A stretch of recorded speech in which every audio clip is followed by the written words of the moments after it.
Je suis ici pour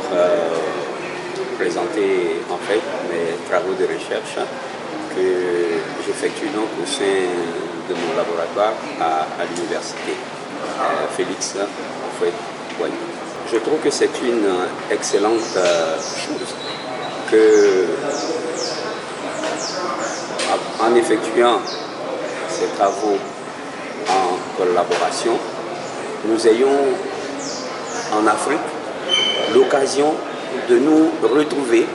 ne serait-ce qu'une fois tous les 2 ans, en fonction de nos modestes moyens, de nous rencontrer pour ensemble échanger, faire le point de nos travaux de recherche et avec ce rendez-vous, qui est un rendez-vous de donner et de recevoir, voir comment nous pouvons déjà nous organiser, comment nous pouvons collaborer pour ensemble donc faire évoluer les sciences mathématiques au niveau de notre continent. Le niveau des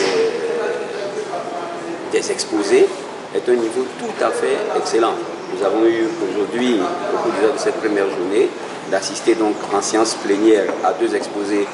de haute volée scientifique, et je crois que c'est à encourager. Je suis un spécialiste en mécanique des fluides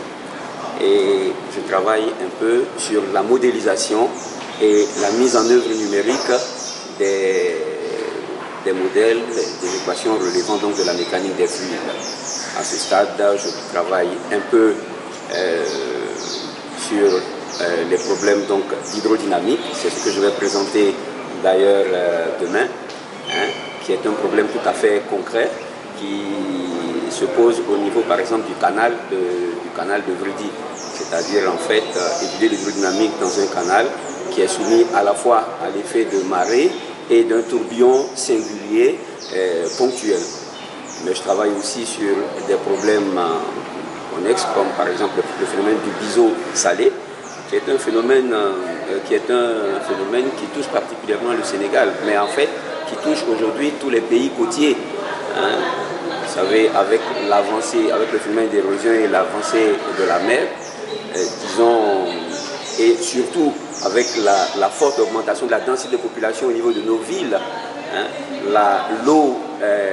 disons, consommable devient aujourd'hui quelque chose de plus en plus rare. Il est donc intéressant, nous autres, en tant que scientifiques, en tant que mathématiciens, de définir donc des modèles qui puissent permettre de prévoir comment cette eau salée, ce biseau-là, avance, de façon à permettre à nos décideurs de prendre des décisions, c'est-à-dire de voir quel est l'intérêt économique de construire dans tel endroit ou dans tel endroit des zones de vie. Donc voici entre autres quelques travaux que j'effectue avec mon équipe à Vichy. Donc vraiment, disons que les thématiques qui sont traitées au cours de cette biennale sont en fait des thématiques assez intéressantes. Je le répète encore, il est heureux que nous puissions comme ça nous retrouver en fonction de nos moyens, ne serait-ce que tous les 2 ans, pour ensemble faire le point et échanger et définir des axes de recherche. Et c'est en cela que je voudrais vraiment féliciter les organisateurs, le projet NLAGA, avec à sa tête le professeur Diarabsek, d'avoir eu l'idée d'une telle biennale, qui est en tout cas que j'encourage fortement, et j'espère que c'est la première mais que ce ne sera pas la dernière.